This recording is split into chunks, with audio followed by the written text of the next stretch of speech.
치자꽃 향기. 이청준 1976년. 지욱은 회사를 퇴근해 나오자 예정대로 곧 근처 술집으로 찾아 들어갔다. 음력 7월 보름. 음력 7월 보름이면 백중달이 돋는 날이다.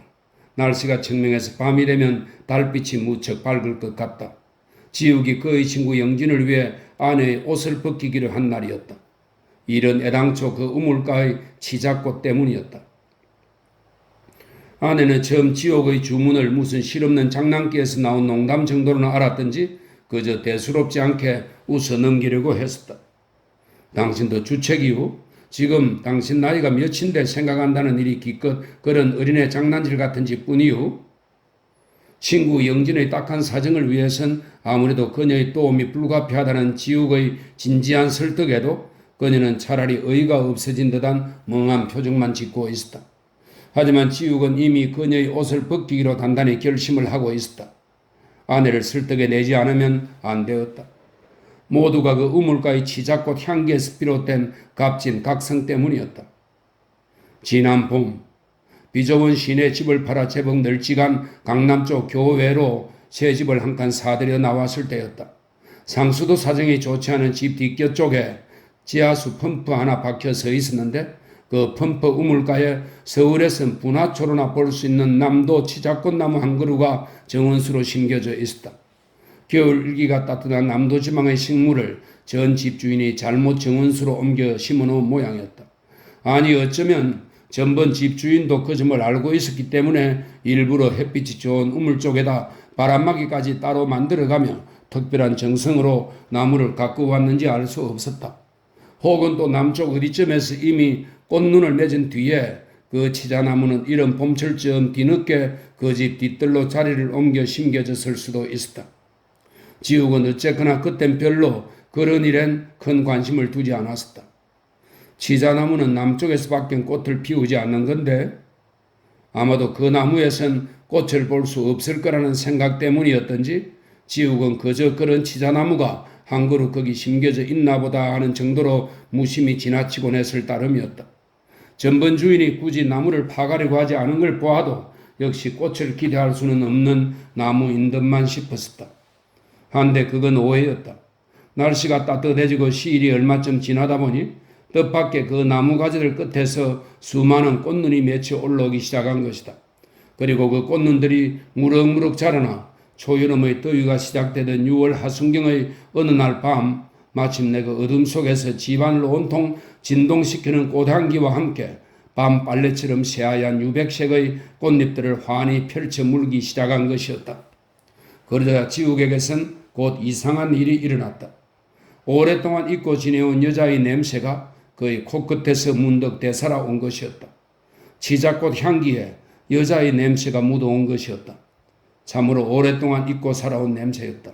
아내에게서조차 까마득히 잊혀져 온 냄새였다. 지욱은 그날 밤 참으로 오랜만에 다시 아내의 알몸에서 그 냄새의 정처를 찾아 헤맸다. 하지만 아내의 몸에서는 역시 냄새의 정처를 찾을 수가 없었다.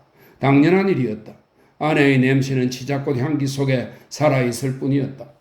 여자의 몸이 너무 가까우면 그 몸에서는 이미 여자의 냄새가 사라지게 마련이었다. 지욱이 아내의 몸에서마저 황홀한 냄새로 그를 취하게 하던 꽃향기를 잃게 된 것은 그녀가 너무 그의 곁에 가깝게 있기 시작한 때부터였다. 지욱은 이제 그것을 알고 있었다. 아름다운 것은 아름답게 보이는 거리가 있는 법이지. 언젠가 친구 영진이 그에게 한 말이었다. 마흔이 가깝도록 장가를 들지 않고 있던 영진이 어느 자리에선가 그 사연을 추궁당하자 자신이 장가를 들지 않는 이유가 마치 마음속에 간직하고 있는 어떤 여인의 아름다움을 다치기 싫어서이기라도 하듯이 힘들이지 않고 짓거리된 소리였다. 지욱으로서도 제법 수긍이 가는 말이었다. 지욱은 일단 아내의 몸에서 그 치자꽃 향기를 단념했다. 잠시 동안 아내를 떠나 그녀와의 필요한 거리를 마련해 보기로 결심했다. 그리고 그 아내에게서 꽃향기의 정처를, 여자의 숨은 냄새를 찾아볼 계획이었다. 아름다운 것에는 그것을 아름답게 보이게 하는 거리가 필요한 법이니까. 아내와의 거리를 만들어내는 일에 그런 소리를 짓거린 영진을 구실로 내세울 생각을 한 것은 그러니까 참으로 재미있는 인연이 아닐 수 없었다. 게다가 아내가 마침내 그의 진심을 이해해 준 것 역시도 지옥으로선 더없이 행운이 아닐 수 없었다. 이건 물론 무리한 부탁인 줄 알아요. 남의 남자 앞에 제 계집의 옷을 벗겨 보이고 싶은 얼간이 같은 사내가 어디 있겠소? 당신도 물론 보통 마음가짐으로는 쉽게 해낼 수 있는 일이 아닐 테고, 하지만 그 친구 사정이 하도 딱해서 그냥 모른 척하고 지낼 수가 없구려. 정세가 여간만 심각해야 말이지, 마치 약기가 떨어져가는 아편쟁이 몰골이라니까. 그야 듣기에 따라서는 무슨 그런 망측스러운 병이 다 있나 싶기도 할게요. 나도 처음엔 그저 어이없는 헛웃음만 나왔으니까. 하지만 병이 그렇게 병 같지 않다 보니까 본인이 당하는 고통은 더욱 심각할 게 아니겠소. 어떻게 보면 여자들 입장에선 외려 가상스러운 질병인지도 모를 일이지 뭐요. 여자들에 대한 동경과 아름다운 환상을 깨뜨리지 않기 위해 장가도 들지 않고 혼자 버티는 일이 여만간 고마운 일이겠소. 그게 하필 몹쓸 버릇으로 굳어진 게 흉어물이 될 수는 있겠지만, 그렇다고 이런저런 사정 다 알고 있는 나까지 모른 척 해버리고 지낸다면 작자의 인생이 장차 어떻게 되겠느냐 말이오. 어떻게든지 한 달에 한두 번은 벗은 몸을 엿봐야 견딘다지 않소. 이번에 벌써 1년 가까이나 기회를 못 얻었다니 위인의 꼴이 어떻게 되어 지내겠소. 못된 불안당에게 담 넘은 눈 도둑질을 당한 셈 치고 당신이 한번 넌지시 기회를 만들어 주어 보구려. 그게 바로 내 친구 하나를 살리는 일이요. 게다가 당신은 그 친구를 알지도 못한 터이니 특별히 마음에 걸릴 것도 없는 일 아니오? 아내는 마침 그 영진이란 친구를 한 번도 본 일이 없었다. 그래서 지욱은 더욱 그를 팔기가 쉬웠고 그의 정세를 마음대로 꾸며댈 수 있었다. 지욱의 끈덕진 설득에 못 이겨 마음이 조금씩 돌아서기 시작한 아내는 그러나 여전히 기분이 썩 내키지 않는 얼굴이었다. 그렇더라도 별로 곱지도 않은 알몸을 어떻게 남의 남자 앞에 함부로 벗어 보이느냐고 그의 아내는 아직 자신의 몸매가 곱지 않음을 부끄러워하고 있었다. 아내의 몸에서 아마 그 치자꽃 향기를 잃어버린 다음부터나 그렇게 느껴진 일이겠지만 지욱은 아닌 게 아니라 그녀의 몸매가 곱다는 생각은 할 수 없었다. 그러나 그는 그 점은 별 문제가 되지 않는다고 그녀를 안심시켰다. 달빛이 내리는 날을 기다려서 그 달빛을 빌려 그것도 울타리에서부터 우물까지의 상당한 거리를 두고 행해질 일이니 그녀의 몸매가 곱고 안 곱고는 자세히 살펴질 수가 없을 거라고 설득을 계속했다. 그런 거리, 그런 달빛 아래서라면 굴곡이 다소 거친 그녀의 몸매가 오히려 아름답게 돋보일 수도 있을 거라고 그녀의 자존심을 은근히 축켜 세워주기까지 했다.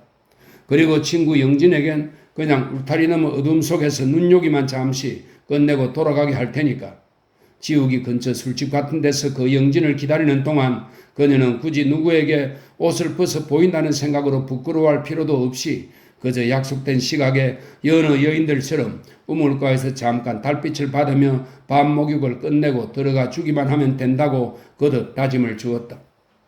하니까 그녀는 무슨 마음이 들었던지 어느 날 마침내 생각을 바꾸었다. 그런 목욕이 굳이 달빛이 내리는 밤이어야 한다면 날씨가 좀 더 더워진 7월쯤이 어떻겠느냐는 정도까지 마음을 훨씬 누그러뜨리고 나섰다. 하지만 그것은 지욱이 절대로 양보할 수가 없는 일이었다. 무슨 일이 있어도 그것은 그 치자꽃이 피어 있을 때라야만 했다. 그 초저녁의 싱그러운 달빛 속의 치자꽃 냄새만이 지욱에겐 진짜 여자의 냄새였고 아내의 냄새였다.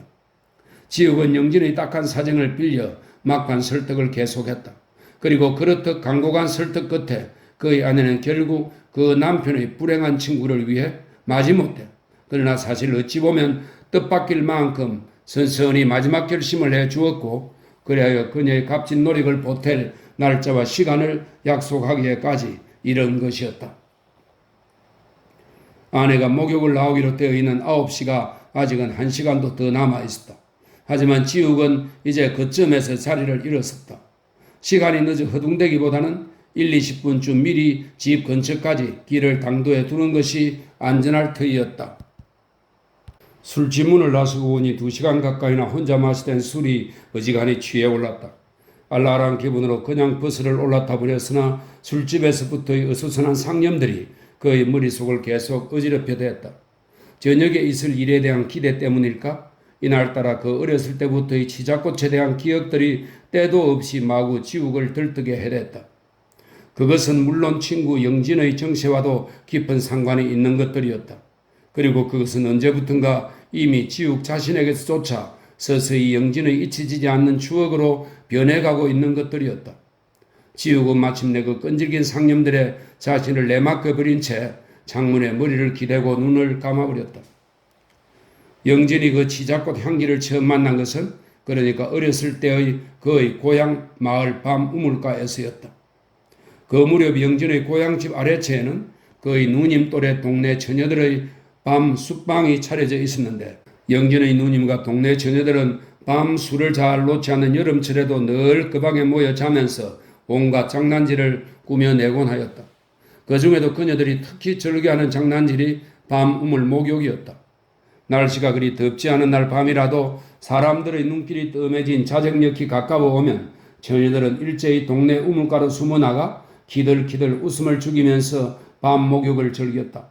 그리고 그때마다 아직 초등학교 4, 5학년짜리 꼬마둥이에 불과했던 영진은 그 직구전 밤 목욕꾼들에게 끌려나가 우물가에서 물지감지 떨어진 어둠 속에 숨어 사람들이 지나가나 안 지나가나를 감시하는 파수꾼 노릇을 해야 했다. 그렇듯 파수꾼까지 내세워가면서 그녀들은 오히려 달빛이 밝은 날 밤이면 더욱 극성스럽게 그 밤 목욕을 즐기곤 했다. 그런데 사실은 어린 영진 역시 그 밤 달빛 속의 파수꾼 노릇이 그닥 싫지가 않았었다. 희부연 어둠 속으로 혹은 뽀얀 달빛 속으로 환각처럼 어른거리는 여자들의 흰 알몸을 지켜보는 일이 영진에겐 공연히 부끄럽고 몹쓸 죄를 짓는 듯한 기분일 수밖에 없었다.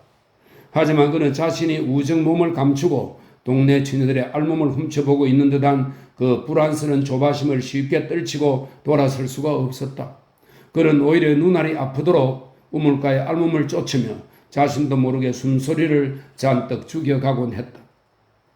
그러던 어느 날 밤이던가 영진은 문득 그 우물터 근처에서 이상한 꽃향기를 느끼기 시작했다. 한동안은 대체 정체를 알 수 없는 꽃향기였다. 하지만 그는 이내 냄새의 정체를 알아냈다.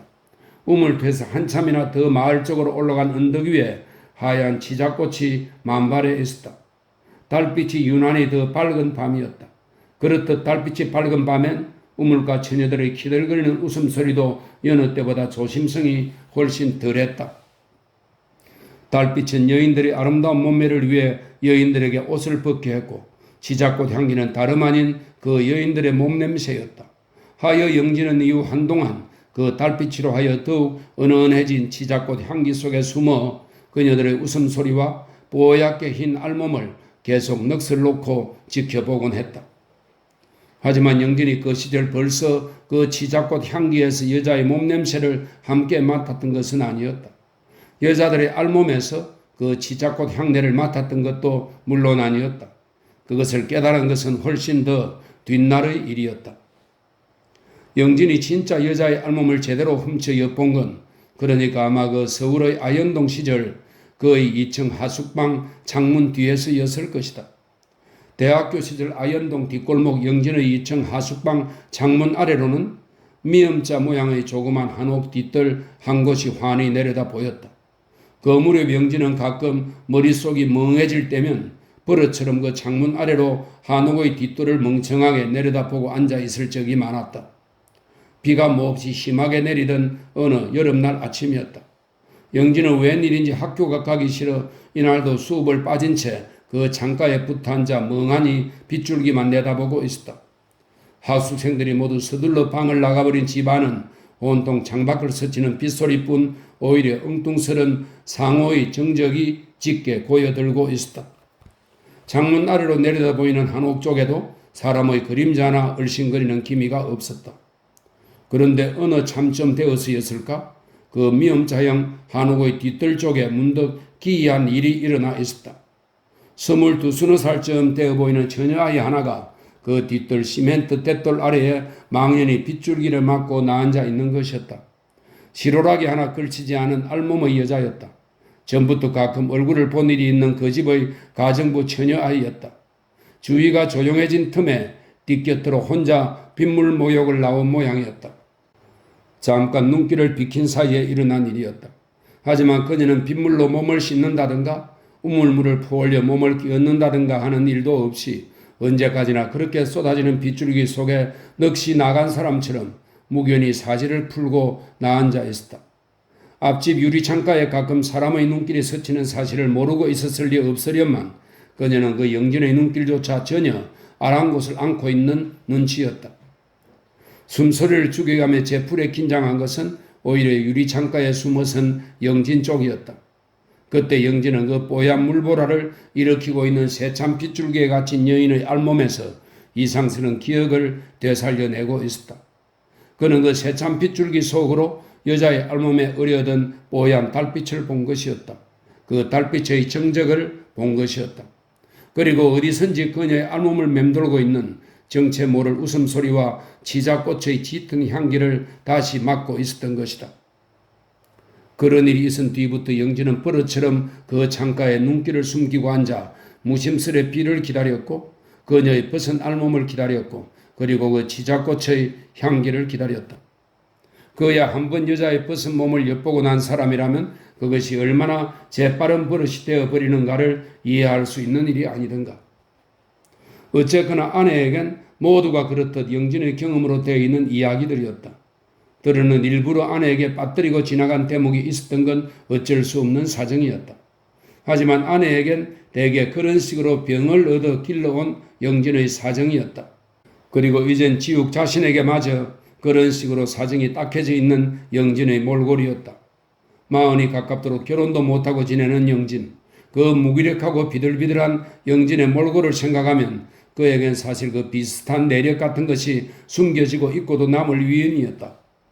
아내의 옷을 벗기기로 작정한 것이 애초 그의 그런 표정에서부터 암시를 받은 생각이었고 그 자신이 또한 아름다운 것은 아름답게 보이는 거리가 필요한 법이라고 자신도 모르게 그를 은근히 충동질해온 것도 사실이지만 지욱은 이제 더 이상 자신의 가장에 익숙해져야 할 필요도 없이 그의 모든 이야기들을 영진의 것으로 회상해내는 데 상당한 자신감을 얻고 있는 편이었다. 그리고 영진에게 스스로 그런 내력을 점지해주고 그것을 짐짓 믿어버리려 해온 지욱이었다. 모든 건 그 영진을 위한 일로 되어 있었다. 가엾은 영진, 불행한 친구. 하지만 역시 영진으로서는 그 치자꽃 향기를 알 수가 없었다. 그것을 알 수 있는 것은 지욱 자신밖에 없었다. 결혼을 하고 아내를 맞았을 때도 그는 아내의 알몸에서 조급하게 그 치자꽃 향기부터 찾아 헤매었다. 아내의 몸에는 기대했던 대로 그 짙은 치자꽃 향기가 물큰하니 묻어 있었다. 그리고 아내의 몸은 언제나 그 눈부시게 뽀얀 달빛에 젖어 있었다. 지욱은 밤마다 그 달빛에 젖은 아내의 몸에서 밤 치자꽃 향기를 맡곤 했다. 그런데 언제부터였는지 알 수 없었다. 아름다운 것은 참으로 아름답게 보이는 거리가 필요했던 것일까? 지욱이 아내와의 사이에서 바로 그 필요한 거리를 잃어버린 탓이었는지도 모른다. 어느 때부터인지 지욱은 아내의 몸에서 그 달빛을 잃어버리고 말았다. 치자꽃 향기도 함께 사라져버린 아내였다. 아내의 몸을 찾아 헤매지 않게 된 것은 아내의 몸엔 이미 그 달빛과 꽃향기가 깡그리 사라지고 없음을 알고 있었기 때문이었는지도 모른다. 지욱이 종점 근처에서 버스를 내렸을 때는 시간이 8시 40분 가까이 되어 있었다. 8시 반을 넘고부터는 재빨리 저녁 어스름이 짙어져 가고 있었다. 어스름이 짙어갈수록 달빛은 점점 더 밝고 투명하게 여물어 갔다. 여름철로 들어섰다고는 하지만 달빛에 젖기 시작한 교외의 밤 공기는 가을철처럼 적요롭고 요기스러운 데가 있었다. 모든 것이 알맞은 밤이었다. 하지만 아직도 시간이 조금 이른 듯 했다. 전부터 눈여겨보아두었던 주점이 멀지 않은 곳에 있었다.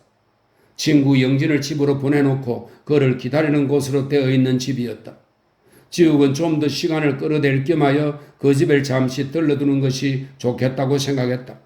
그리고 주점을 찾아 들어가 술잔까지 앞에 하고 앉아 있으려니 그는 이제 정말로 누군가를 기다리고 있는 듯한 기분이 들기 시작했다. 그는 짐짓 자신을 더욱 긴장시키며 초조한 눈길을 자꾸 출입구 쪽으로 던져 보내기까지 하였다. 영진은 물론 나타날 리 없는 사람이었다. 그에겐 이날 밤 일을 귀띔조차 건네지 않았으니까. 집에 데려갈 일이 없고 보면 이젠 기회가 오더라도 그럴 수는 없겠지만 그럴 필요가 없는 일이었다. 아니 애초부터 그래서는 되지가 않을 일이었다. 회사 앞 술집에서 시간을 기다리는 동안 오랜만에 위인을 불러내어 잡담이라도 좀 나누다 보낼까 싶었지만 그날은 그러기도 쑥스러운 느낌이었다. 그러나 술잔을 거듭해 갈수록 지욱은 어느새 그 영진을 곁에 불려 앉혀놓은 기분이었다. 그렇듯 이날 밤엔 아무래도 그의 도움이 좀 더 필요했다. 시간이 되어 마침내 지욱이 자리를 일어섰을 때도 그의 마음속에 자리를 일어선 것은 친구 영진 쪽이었다. 지욱은 여전히 그 술탁 앞에 주저앉아 영진이 돌아오기를 기다려야 하니까. 지욱은 이제 그 영진의 눈과 마음으로 남의 아내의 벗은 몸을 엿볼 작정이었다. 길거리를 나서고 보니 그는 가슴까지 제법 두근거려지기 시작했다. 하지만 이제 와서 다시 물러설 수는 절대로 없는 일이었다. 이 기회를 놓쳤다간 그는 영영 죽은 목숨이었다. 친구가 그를 위해 마련해준 고마운 기회였다. 그리고 어느 때보다도 기분이 더욱 뜨거워지고 있는 밤이었다.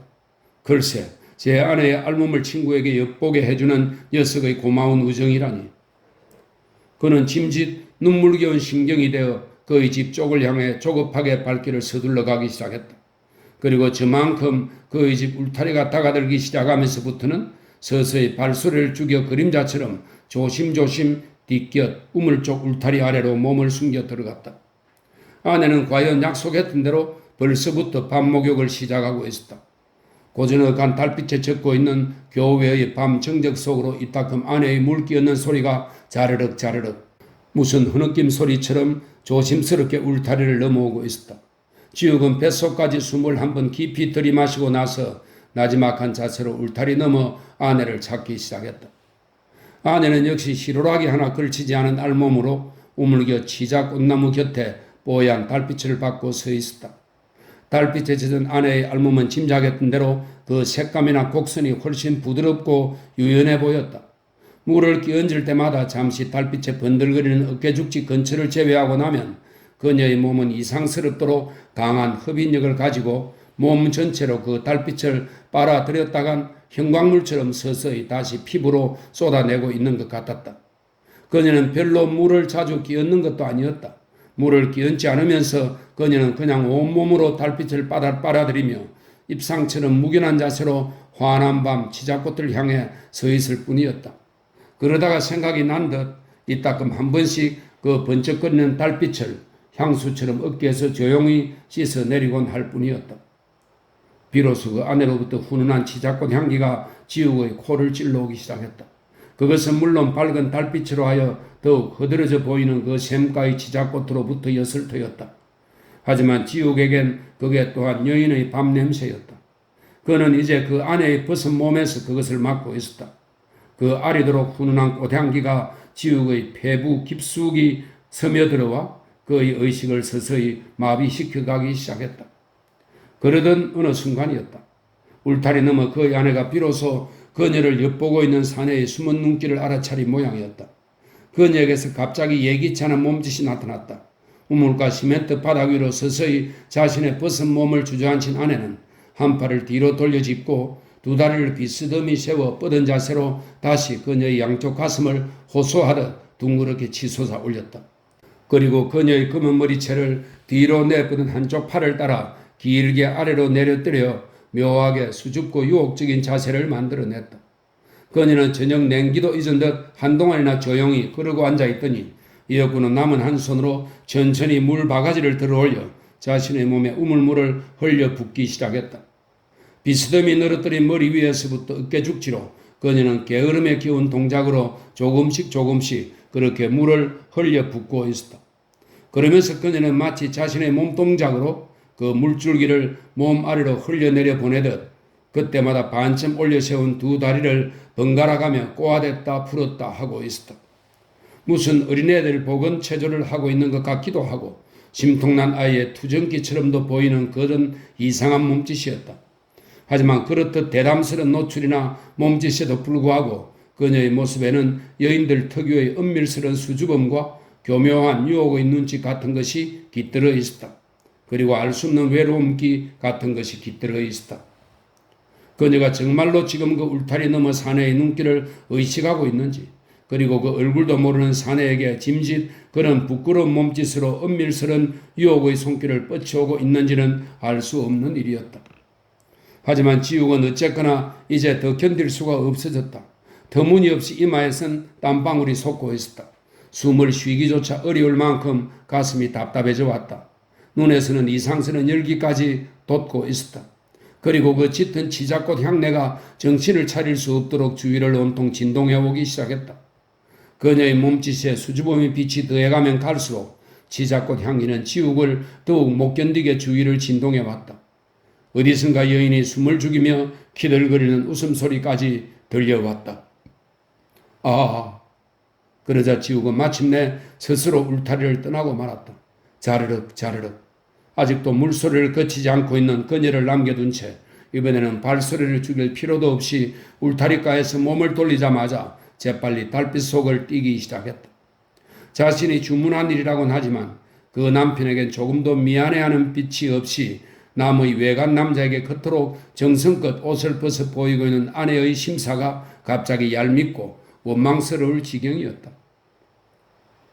지욱이 다시 주점으로 달려가 술 한 대를 더 비우고 집으로 돌아왔을 때는 그녀도 벌써 오래전에 밤 목욕을 끝내고 있었다.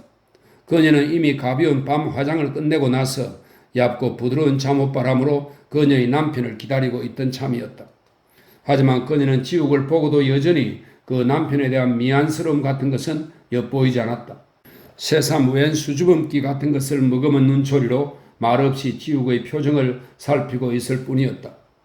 그리고 무슨 행복스러운 비밀이라도 지닌 여자처럼 스스로 조용히 귓불이 붉어지고 있었다. 지욱 역시 그 아내에게 무슨 할 말이 있을 리 없었다. 술집을 나서면서 스스로 다짐을 하고 온 보람이 있었던 것일까? 그는 아직도 아내를 보고 있는 것 같지가 않았다. 밤중에 남의 집을 찾아 들어와 남의 여자를 곁에 한 사내처럼 기분이 서투르고 어색하기만 했다. 술집을 나설 때 지욱은 여전히 그 술탁 앞에 남의 아내를 엿보고 돌아올 친구를 기다리는 또 하나의 자신을 남겨놓은 것이었다. 그리고 그는 뒤늦게 남의 아내를 범하고 싶은 은밀스러운 심사 속에 다시 집을 찾아 들어온 것이었다. 지욱에게 묘하게 아직 그 편이 더 익숙한 기분이기 때문이었다. 그는 역시 남의 집을 찾아든 외간 남자였고 그녀는 그의 친구의 아내였다. 할 말이 있을 수 없었다. 지욱 쪽에서도 이젠 그 여자가 부끄러웠다. 무엇보다도 여인에 대한 그의 기분이 어색하고 서투르고 부끄러운 만큼 지욱은 몸짓까지 터무니없이 조급해졌다. 뿐만이 아니었다. 여자는 이날 밤 모처럼 만의 두 사람 간에서도 여전히 그 은밀스러운 수줍음기가 가시지 않고 있었다. 하지만 뽀얗게 부드러운 달빛이 젖어든 그녀의 몸뚱이는 그 은밀스러운 육신의 굴곡과 수줍음 속에서도 서서히 부드러운 열기를 머금기 시작했다.